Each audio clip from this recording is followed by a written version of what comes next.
Sentinel. Future. 74. That was 6 months ago. I leaned on the railing of a high balcony with my cybernetic arm. It was the kind of day where the sky was practically singing with color. The clouds were gorgeously full and white, and each one seemed to crackle with a silent energy. I'd be surprised if there wasn't some dry lightning tonight. I flexed the metallic fingers of my right hand and glanced down at it. The sun glinted off my silver arm. Even after 6 months, it still felt a little strange, but it was surprisingly comfortable. I could feel the cool breeze against it, could feel the railing. I was almost as nimble with my new arm as I had been with my old now. I took in a breath of fragrant, fresh air through my nose and blinked my eyes closed for a moment. When I exhaled, I opened my eyes and gazed out across the landscape towards the sea and the mountains beyond, listening to the sounds of the wind rustling through the trees and bushes on the gardens above and below me. There was a lot of bustling down below at the base of the great temple, and sunlight sparkled off the ships that hummed across the sky. It was a busy day today, but otherwise just an ordinary one. My furred ears dangled at a skewed angle in the breeze. I glanced at one of the other pyramids of the temple, and for the briefest of moments, I was surprised not to see a great sphere floating above it. In a way, Skythers, like humans, could adapt to change quite quickly, even if it wasn't always easy. But at the same time, sometimes I'd think I was used to something, and then a year later, still be surprised by it. Flapping wings punctuated the air, and my ears twitched toward it. I trained my eyes on a large, orange bird. He landed gracefully on the railing, just a few feet away from me. I'd begun to suspect that it was always the same bird who I saw on this balcony, stopping by to greet me. It made me feel like we had a special bond. I wondered if he recognized me the same way I recognized him. "Hello again," I said softly and scarily. I tried not to move too much. I didn't want to scare him off. "It's good to see you." I smiled, taking in the details of his feathered plume and sharp talons. He surveyed the city with a quiet attentiveness, and I felt strangely akin to this bird. He watched over everyone like a noble sentinel. Then I turned my gaze outward, following his example. There were no Tau ships in sight. When Astroloth reappeared, the Brotherhood fleet had been apprehended by a Tau force that Joel had rallied. I was brought to the Great Temple, and my wounds were treated there. Kay, Jonathan, Joel, and Omega all waited there with me, and I granted them safe haven at the temple while I recovered. Keeping their involvement secret at that point would have been pointless, and we were all tired of hiding. After I regained my strength, I told my story to the galaxy. Everything about the Brotherhood, about Duhrnan and Reiner, was laid bare before the public. And I argued that, while the creation of bioweapons may be unethical, their right to exist as life forms was no less than ours, humans or Skythers alike. And the Tau listened. They abolished the laws that made bioweapons illegal. They pardoned Joel for knowingly aiding Jonathan and Kay when they all helped me on Viperion. Now, Kay and Omega were free to be citizens of the Tau, and of course they were free to exist in Skytherlands as well. My eyes darkened a little, thinking about Kay and Jonathan. She was technically a free citizen, but Jonathan... "Osax?" said Kaya, startling me and the bird, who took off into the sky. She had a way of sneaking up on me while I was deep in thought. Her red skirt drifted in the breeze. It was a warm day, so we were both topless. I turned to face her, ruffling my chest fur casually, and lifted my ears. Her cheeks seemed to flush a little when our eyes met. We had gotten much closer over the past year since I became king. We spent a lot more time together since I got back from Viperion, and everything changed. "Yes, Kaya?" I said. "I'm sorry, I didn't mean to startle you." "It's all right," I replied. "I was just deep in thought, that's all." She tilted her head to the side. Her ears dangled, and her cat-like nose twitched. Her deep blue eyes met mine. "Were you thinking about Jonathan and Kay again?" I sighed. "Yes." Kaya stepped up to me and placed a hand on my metallic arm. I could feel her fingers gently pressing onto my body. It still felt a little strange that the arm was my body. "You wish they could live here?" she asked. I turned away from her and gazed down at the city. "Yes," I said. My fur shook in the wind. "I understand why Jonathan can't, and I understand why Kay chose to go with him. They have 300 people to look after. But it would be so much easier if they could come out of hiding. I don't want to have to keep visiting them in secret." "Well," she said helpfully, "maybe you can offer them a place on Astroloth. It's within your power." She blinked at me, her eyes filled with caring. "The Tau haven't forgiven Jonathan, but—" "I know," I said, meeting her gaze. "The Tau doesn't control Astroloth." I glanced back down at the city, and my ears relaxed. My eyes caught sight of the old urban market district. I was happy to see the new corporate restrictions in place. The neon signs and billboards had been removed, and the place was once again a center for local produce and the arts. The people there, humans and Skythers alike, seemed much happier now, with the freedom to give their attention to whatever they wanted, and the newfound quiet of the place. Now it was a place that put life at its center, rather than money. I couldn't undo that damned root beer commercial I'd been paid to star in, but I could stop it from preying on poor citizens, stealing their attention with the hope of taking their money too. With the advertisements gone, that was a little bit of Skyther culture put back into place. "It's not the Tau that are stopping me," I said at last. "It's not?" "I've offered Jonathan and Kay a place on Astroloth," I said. "I don't care what the Tau think. I know I have friends there who will back me up, and the people of Earth, for the most part, really look up to me. A lot of people have forgiven Jonathan after hearing the story, even if he's not officially pardoned." Kaya put her hands on her wide hips and breathed in the crisp air. "Then what is stopping you?" "Kay," I said. "Oh?" "She's happy," I said, gazing up at the sky. "Her and Jonathan, they've finally found a planet, a place to raise their people." I lifted my ears, thinking about it. "Jonathan said, 'It's great, really. Just imagine Earth, but a little smaller. A lot smaller, actually.'" Kaya laughed warmly, her eyes squinting. "That's wonderful." "Yes, it is." "Have they come up with a name for them yet?" Kaya asked, wondering about the clones. I shook my head. "The last time I called them, Kay suggested the Sisterhood, but I think she was joking. Then she said, 'What about the Bloomans? 'Cause we're blue. Blue humans.'"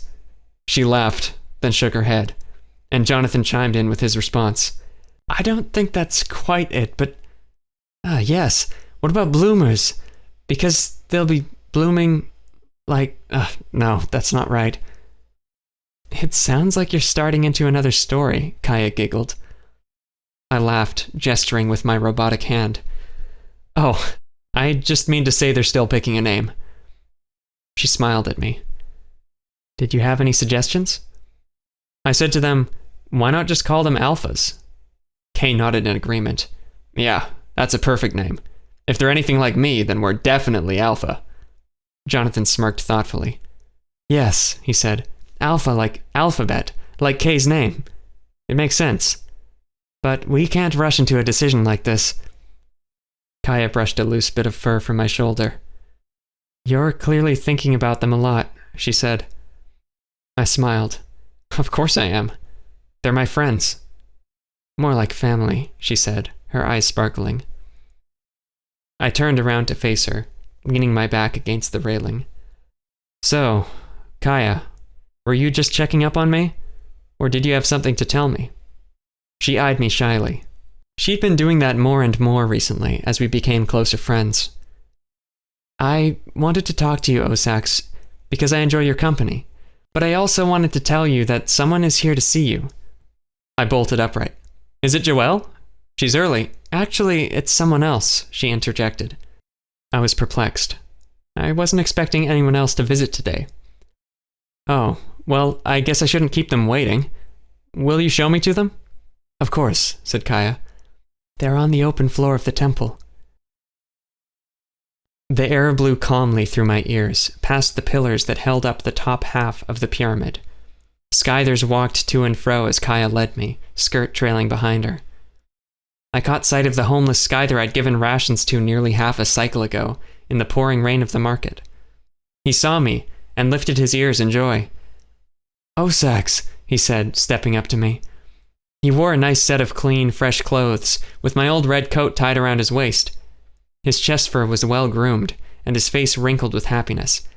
"Talor," I said, greeting my friend with a bow. He returned the gesture. "How is the temple treating you today?"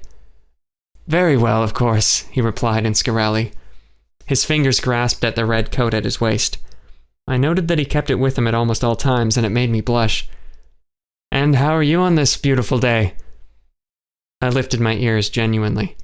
"I am well. Quite well." Talor nodded at me as other Skythers bustled about and Kaya waited. "My friends from the market, I brought some more to stay here at the temple. I hope that's all right." "I'm glad," I said. "We have the space and the resources. There's no reason why our people should be going hungry in the streets." I bowed to him. "I'd love to chat more, Talor, but I'm going to meet someone. Perhaps another time?"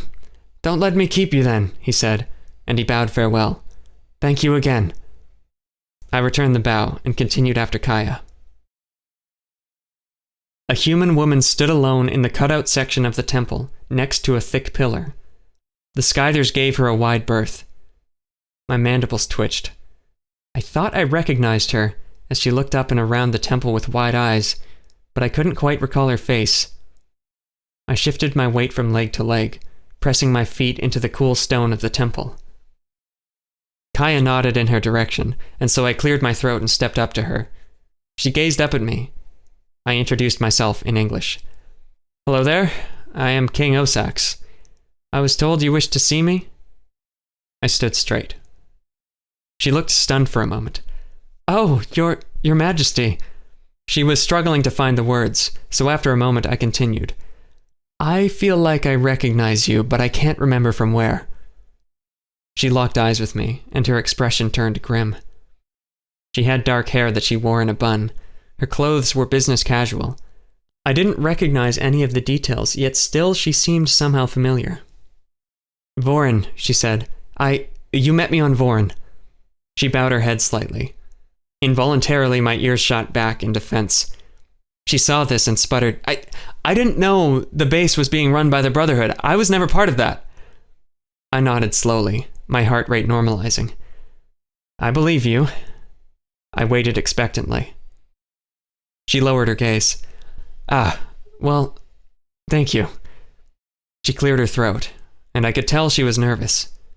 I tilted my head in confusion. Her eyes were wet. "You were there in the elevator," she said. "I wanted to thank you for saving my life." I was stunned. She gazed up at me. Of course," I said. That was a painful memory. That poor scientist had slipped from my grasp into the depths of the shaft. I shut my eyes tight. I had done my best, but the failure there had been a great source of self-hate for me. I opened my eyes, vaguely bracing for more of a sting. "I know you couldn't save everyone," she continued, as if reading my thoughts, "but you helped me get out of there, along with most of the others trapped in the elevator." She chuckled shyly and looked away. "I didn't get a chance to thank you." "So, after we were all taken back to Olympus, I did my research. My wife, she's a Laurel researcher, so I asked her to help me track you down, because I knew that's why you were there, and I thought she might have heard of you. Then I found out you were the prince, and I doubted I'd ever get the chance to meet you. But here I am." My heart eased. I smiled, bowing my head slightly. "I'm glad I was able to help," I said. Wait," she said. Then she reached into a large pocket on her leg. "Our son, Stephen, he's a big fan. He drew this picture for you." She held up a piece of paper. On it was a crudely drawn Skyther, colored in bright crayons. He wore a black cape and held a silver circle in his hands, which he lifted up above his head. Silver stars dotted the background. My name was written in gold crayon in shaky handwriting. When I saw it, I don't know why, but my eyes watered. "Of course, you probably don't want it. It's just a kid's drawing. He's 8, she continued. "I had to come by the Great Temple for a business trip. He asked me to give this to you, and, well, I couldn't say no." She held the drawing up to me, awkwardly. Kaya watched, standing politely still, but I could feel her smile on me. Gently, I took the drawing from the woman's hands. "Tell Stephen I think he is a great artist," I said, quietly. Her face lit up. "Oh, he'll love that! If it's not too much to ask, would you pose for a photo?" She was already retrieving her camera. I smiled with my eyes. "Of course." I knelt down and held the drawing next to my face, giving my best smile. The woman stepped back a pace and snapped a photograph. Then I stood up and looked once more at the drawing, at the Skythers' orange crayon eyes. "What was your name?" I asked, looking back at her. "Julia," she said. "Julia Gilbert." I bowed to her deeply. "Thank you for sharing this with me, Julia Gilbert." She grinned. "Thank you for humoring me and saving my life." She checked the time on her hologauntlet and hastily added, "I have to go or I'll be late for a meeting. The main reason I came to Astroloth." She chuckled nervously, then waved. "Thank you again!" "My pleasure," I called out as she walked quickly away and down the stairs out of sight. I turned to Kaya. Her ears were shaking as she struggled to contain herself. She said quietly and scurrilly, "That was so sweet.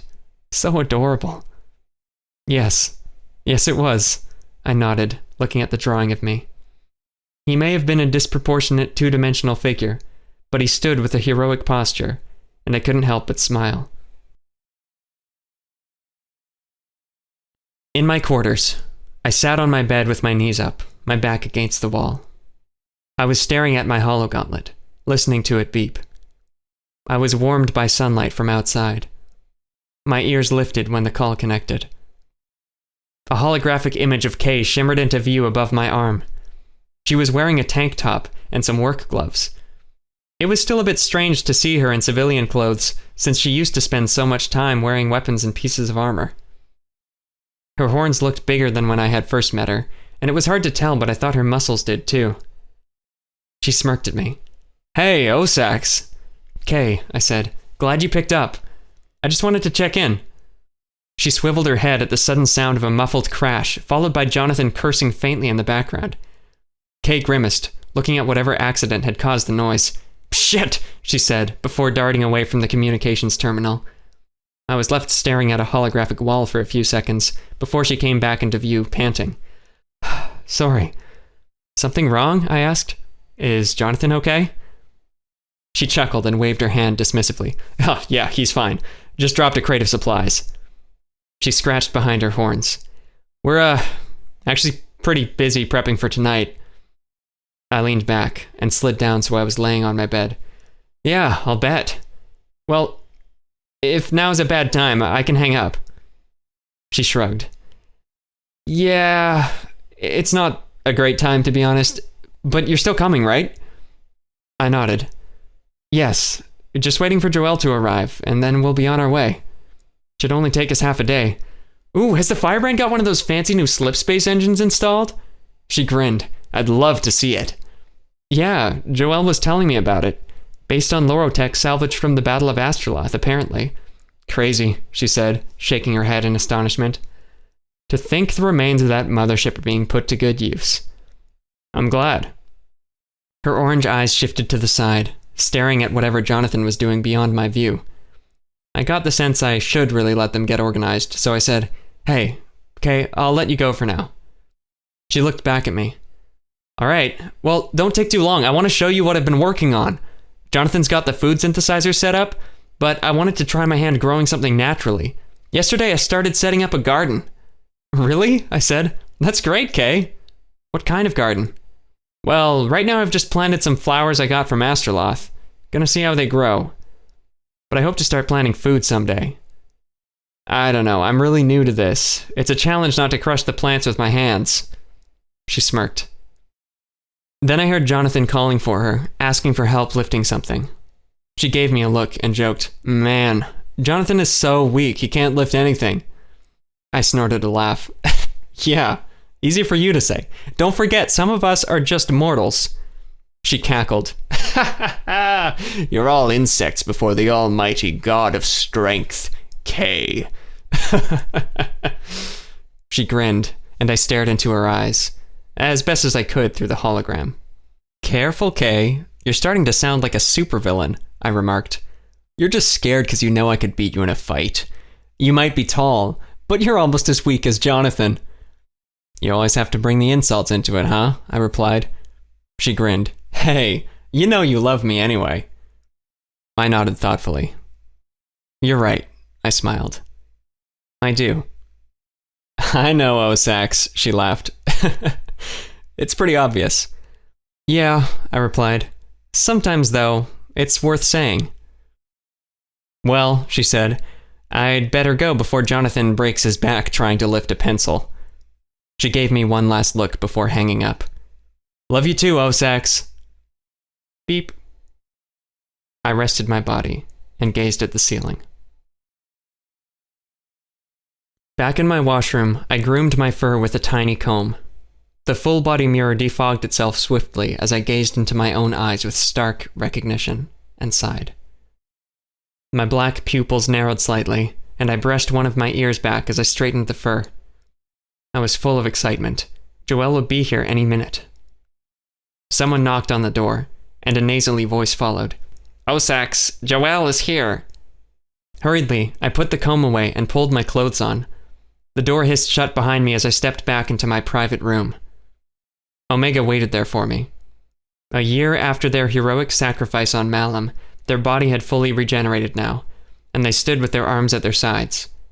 They clawed the carpet with their feet, tail flicking back and forth.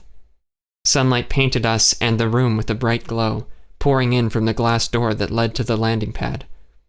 I peered out at the dock, which had been repaired months ago. The firebrand had just touched down, sunlight glinting off at the textured hull. Its engines were still fuming with heat. I grinned at Omega. What are you waiting for? Let's go, I said. I followed Omega outside. Fresh air filled my senses, and the colors of the city below were full of life. We made our way eagerly across the narrow bridge to the landing pad, where the firebrand waited. The ship's exit ramp lowered with a quiet hiss, and Joelle, hair freshly dyed a striking blue, stepped out onto the pad, waving. Tonight, I'd be sleeping on a familiar bed aboard the firebrand, on our way through slipspace toward the planet where Jonathan and Kay prepared to raise the Alphas. They were going to wake the first few clones soon, and wanted Joelle, Omega, and I to be there with them when it happened. It was a strange situation, but hardly the strangest thing I'd experienced in my life. I often wondered about the spheres of the Great Temple, about what really happened to the Loro in ancient history, and more pressingly, about the future. I didn't know what the future held. But I knew that, at least for now, things were all right. Good, even. I folded my arms and sighed. Sometimes I wished Kay would visit me more. Every so often we would call each other, or visit and play games and talk about life.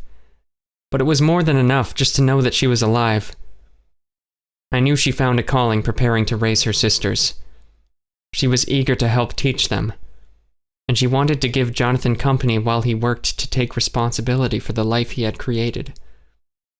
She told me that once things settled down there, she'd come back to Astroloth. We could take a trip to Earth and go exploring through the wildlands, searching for strawberries. I looked forward to that. Jonathan and Joelle had worked through a lot over the past half year. They visited each other every couple of weeks. I didn't really know if they ever were upfront about their feelings. That wasn't my business, but I was comforted to know that they had forgiven each other for the past. It must have been difficult to do. And Joelle and I saw each other every now and then as well. We reminisced about the past, though we didn't always have the emotional energy to talk about Duhrnan. I was glad to be her friend, though she chose to spend much of her time these days alone. That was one experience we shared. We'd both learned how to believe in ourselves, and how to be happy on our own. Strangely, I found that made having friends much easier too. I sat next to Joelle and Omega in the cockpit of the Firebrand, with a refreshing glass of soda in my hands. The ship hummed and whirred, and Joelle fiddled with the controls as we drifted above Astroloth. The Toru Nebula colored the black of space like a luminous purple ink, and I could feel the presence of my mother. My ears perked up, my eyes glazing over as I wondered about the past and the future. I was eager to see Jonathan and Kay. I missed them, but it wouldn't be long before we were all together. I found solace knowing that I wasn't alone. Even in solitude, the same energy that gave me life was found all across the galaxy, in countless stars, in countless life forms. And in a way, that meant I was always connected to others. Even my cybernetic arm was full of a living energy, in a way. And my friends, the humans, carried a bit of that light in them too. Even Duhrnan had, though I doubt he ever realized it.